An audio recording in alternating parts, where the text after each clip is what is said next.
Voici l'oracle Maya, le chemin du retour vers les étoiles.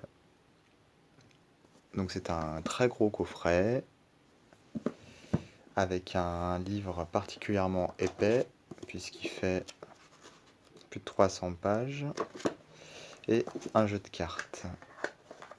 Voilà. Alors, le jeu de cartes, le voici, mais avant ça, je vais regarder un petit peu le livre avec vous. Donc c'est un livre qui est très riche, avec toute une introduction au jeu,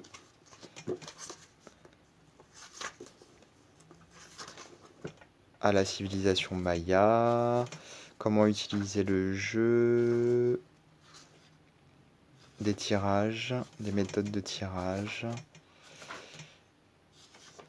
Alors les cartes sont divisées en plusieurs catégories, donc il y a les glyphes stellaires. Donc là c'est un tirage avec les glyphes stellaires.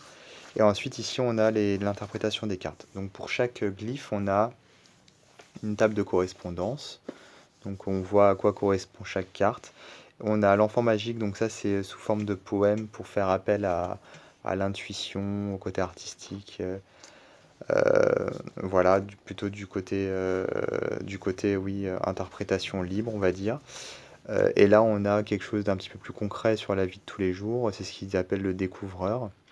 Et ensuite, on a la sagesse de l'ombre. C'est plutôt le côté un peu sombre en fait de la carte. Et donc, on a ça pour chaque glyphe. Ensuite, on passe à une autre catégorie de cartes.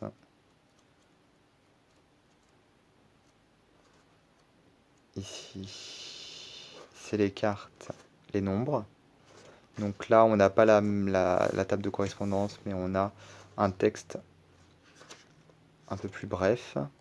Ensuite, on passe au prisme, puisqu'il y a 3 catégories de cartes. Et là, pareil, on a un texte un petit peu plus bref. Et enfin, on retombe sur les...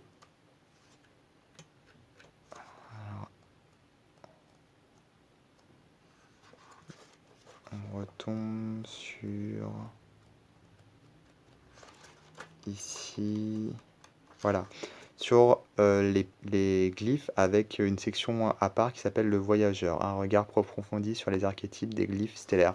Donc là, c'est vraiment quelque chose de plus approfondi pour chaque glyphe, si on veut méditer, faire du développement personnel plus approfondi. Et donc les glyphes, les voici. Donc les glyphes, en fait, ils font référence aux archétypes de la civilisation maya.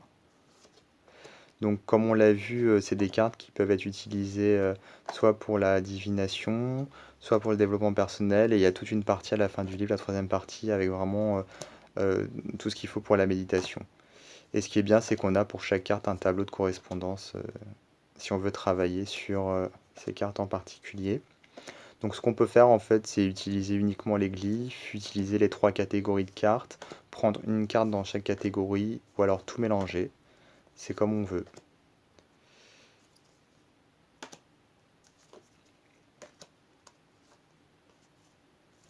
Ah mince, j'ai déjà changé de catégorie en fait à partir de là, voilà. Et là, on est dans les prismes.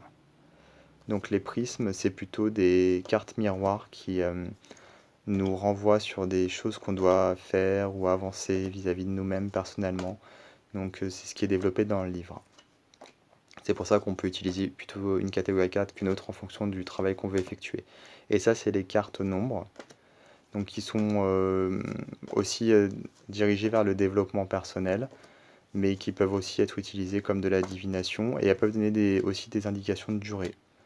Donc elles peuvent être utilisées pour la durée également. Donc le dos des cartes. Par contre, les cartes sont particulièrement fines, puis elles ont un format carré qui est assez original, et puis comme vous pouvez le voir, elles brillent beaucoup. Donc c'est un jeu assez original finalement, parce qu'on peut l'utiliser de différentes façons. Donc ça, c'est plutôt sympa.